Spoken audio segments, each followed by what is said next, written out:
Terminal. Dito po tayo sa Gary De Leon Terminal.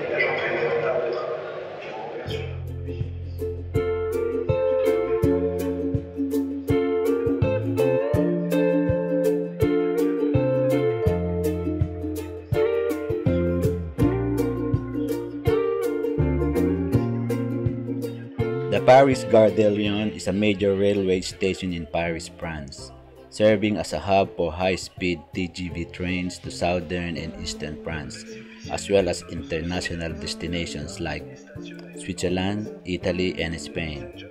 It's known for a beautiful Art Nouveau architecture, and it's a popular departure point for travelers heading to the French Riviera and the Alps.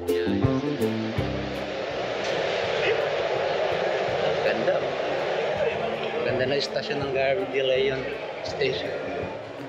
Ayan.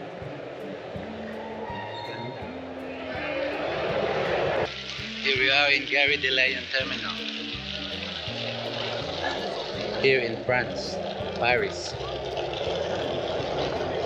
Ganda po dito.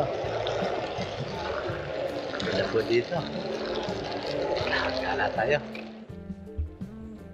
The original Gare de Lyon was built in 1855, but it was the Grand 1900 version, designed by Marius Tudor, that became iconic, constructed in time for the 1900 World's Fair.